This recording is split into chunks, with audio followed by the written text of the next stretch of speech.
കേരളത്തിലെ എല്ലാ മുനിസിപ്പാലിറ്റികളിലും കോർപ്പറേഷനിലും ഒക്കെ ഒരു പ്രധാനപ്പെട്ട തലവേദനയാണ് ഈ പഴത്തിന്റെ വാണി എന്ന് പറയുന്നത്.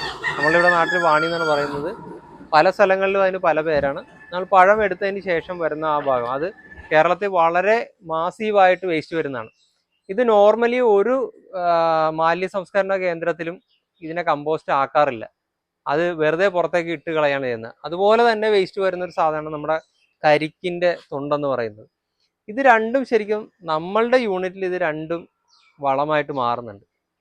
അതായത് നമ്മളിലേക്ക് വരുന്ന ഒരു വേസ്റ്റും വേസ്റ്റ് അല്ല, നമ്മളിൽ നിന്ന് ഒരു വേസ്റ്റും വേസ്റ്റ് ആയിട്ട് പുറത്തേക്ക് പോകുന്നില്ല, അത് വളമായിട്ട് മാറ്റപ്പെടുകയാണ് ചെയ്യുന്നത്. നിങ്ങൾ BSF ഉപയോഗിച്ച് കമ്പോസ്റ്റ് ചെയ്താലും അതല്ലെങ്കിൽ ഒരു CBG പ്ലാന്റ് ചെയ്താലും അവിടെയും വരുന്ന ഏറ്റവും വലിയ വേസ്റ്റ് എന്ന് പറയുന്നത് ഈ ഫൈബർ ഏറ്റവും കൂടുതൽ അടങ്ങിയിരിക്കുന്ന ഈ സാധനങ്ങളാണ്. നമ്മളുടെ ഇതുപോലത്തെ ഒരു ചെറിയ മെഷീനും നമ്മളുടെ ഈസി കമ്പോസ്റ്റും ഉണ്ടെങ്കിൽ ഈ സാധനത്തെ വളരെ നിഷ്പ്രയാസം നമുക്ക് വളമാക്കി മാറ്റാൻ പറ്റും. അപ്പോൾ ഇതിനെപ്പറ്റി നിങ്ങൾക്ക് എന്തെങ്കിലും കൂടുതൽ അറിയാനുണ്ടെങ്കിൽ നമ്മുടെ നമ്പർ താഴെ കൊടുക്കാം, ആ നമ്പറിൽ കോൺടാക്ട് ചെയ്യുക.